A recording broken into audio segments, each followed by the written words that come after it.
Halloween, you'd like to dress up as a character who not only gets ditched by her best friend Nancy at a party so that Nancy can get with the popular boy at school, then you're also taken by a Demogorgon and the whole town forgets that you're missing. Well, my friend, then this is a costume for you.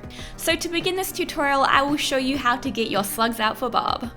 To make my little slug friend, I'm going to sculpt him first. I'm using Chavant NSP medium clay. And I begin by rolling a warmed piece of clay into kind of a, I don't know, I guess you'd call it kind of a pickle shape. And I smooth out the surface of my pickle slug clay thing. And to help smooth this out, I'm going to be using some Isopropyl Alcohol.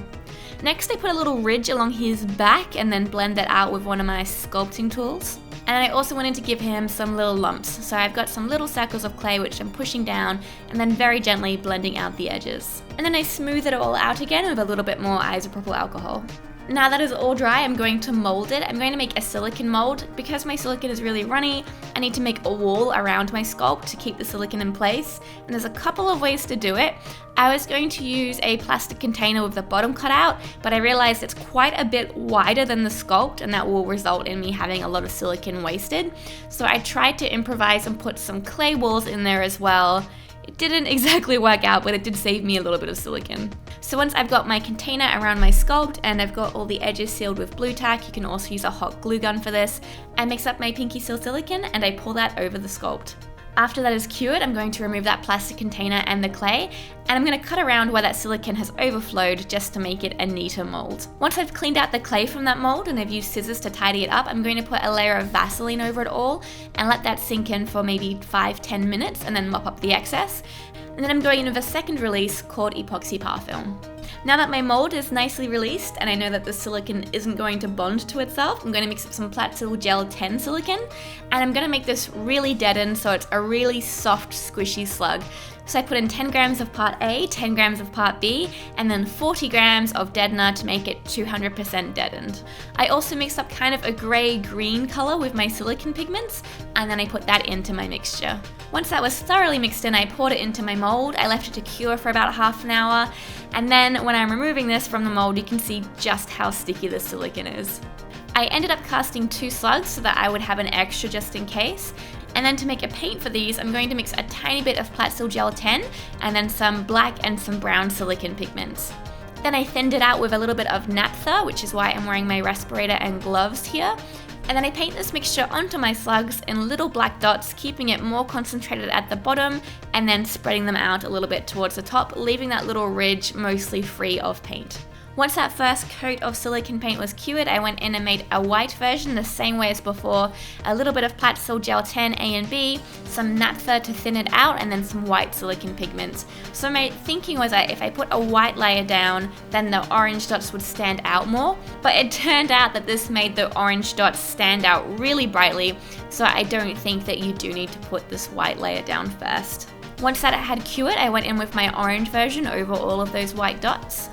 And then seeing how bright these were, I decided to dull the color by putting a layer of that greenish gray, clear, slimy silicone. So again, this was Platsil Gel 10 A and B thinned with some Naptha and then some of that silicone pigment coloring put in. And once that has cured, our slugs are done. So I don't know how many of you guys have seen this image of Barb from Fractured FX on their Facebook page. They're the guys who made the full dead body. It was actually quite gory. Her whole chest is ripped open. She's got a lot of wounds on the side of her face and on her neck, but the way that it was shot and the lighting that it was in actually disguised a lot of this gore. So you don't have to add in this gory element because it wasn't shown on the show, but if you want to, the references are here. And you know me, I like gore, so I decided to try and recreate a little bit of what Fractured FX Inc. did.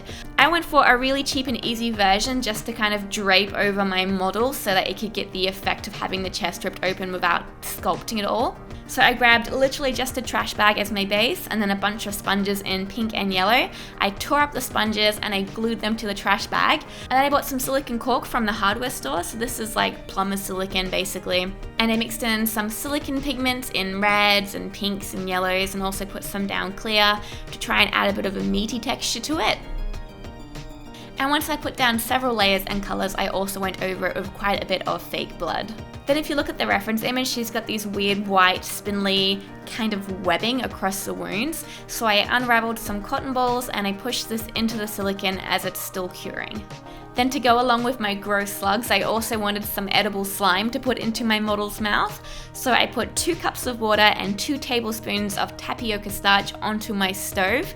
The trick is to heat this up on high heat until the starch goes from white to transparent. I also put a little bit of green food coloring in here. Admittedly, too much green food coloring, but you can add a little bit of food coloring as well. And once it had turned transparent, I turned the heat down to a low temperature and then cooked it for a further 10 minutes just to help it to thicken up to a slime-like consistency. And then I poured it into a bowl to let it cool down to room temperature. So for the application, I am putting this makeup onto my friend Alex. She has short ginger hair, so I thought she'd make an awesome Barb. To prep Alex's face, I go over it with witch hazel and a cotton pad to make sure there's no oils or dirts or anything that might stop the makeup from gluing down properly. So in my recreation of the Fractured Effects fully gory version of Barb, I am going to be doing that left cheek wound. But because it's not really seen in the show, you don't have to include this in yours. I'm going to be applying this encapsulated silicone piece by Prosthetic Renaissance. I'll link them below in my description box, along with all of the other makeup products that I'm using in this tutorial. Off camera, I put Prosaide Adhesive all over the back of this prosthetic piece, allowed it to dry clear, and now I'm positioning it onto Alex's face and pushing it down. Then I blend out the cap plastic edges with a little bit of acetone on a cotton tip. Then I put a thin layer of creamy Prosaide adhesive around those edges. And once that has dried, I also put down a layer of anti-shine cream.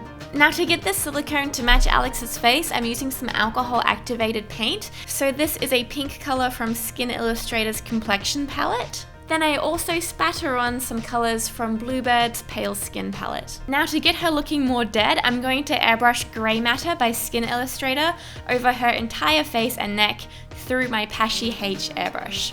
Now copying my reference image, Barb has lots of red, blues and purples around her eyes, so I'm going to be using my Skin Illustrator glazing gels to recreate that because they're water-based and easy to use around the eye. I start off with my bruise red and deep purple and then move on to black and blue and ultra blue. I also put some of the black and blue glazing gel over Alex's lips. Now for the veins, I wanted to airbrush them on. I started out using some of the Lividity color and some of the vein tone, but it wasn't coming out super strongly. Then I switched to the Capillary color and that came out so much darker. So to make that a little bit less intense, I'm going over it all with a clean brush and some Isopropyl Alcohol just to dab into the color to blend it out a bit more and soften those lines. I also did a little bit more of the vein detailing by hand using this little tiny brush and the vein tone. Next I put some more pinks, purples and blues from the Complexions palette inside the wound. Then I went over it all with a cotton tip with some Isopropyl Alcohol on it just to remove any excess color so that intrinsic coloring can come through. Now for the photo shoot, we got a black backdrop and put Alex on the floor. Then we got this blue puffy jacket which looked kind of like Barb's, and then got that bin bag with all the sponges and blood on it and put that over Alex's torso. If you wanted this to be more of a walk around and wearable costume, I'd recommend gluing all of the sponges and blood and stuff onto a t-shirt that you're okay with never wearing again, instead of putting it onto the bin bag. Fractured Effects' body has all of this cool webbing over it, so I bought some of those cheap Halloween spider webs and I'm putting that over Alex and the backdrop.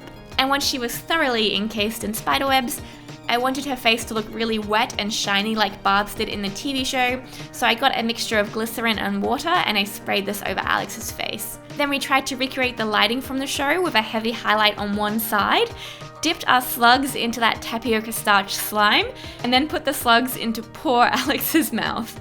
It is worth noting that I wouldn't recommend putting the slug all the way into your mouth as it is a big choking risk, and you don't want to make your fake dead Barb costume into a real dead Barb costume. Alright, thank you so much for watching. I hope you enjoyed this. There will be more Halloween goodness coming soon. If you are not already subscribed, you can subscribe here and you'll be notified of when new videos go live. Alright, I'll catch you guys soon. Bye.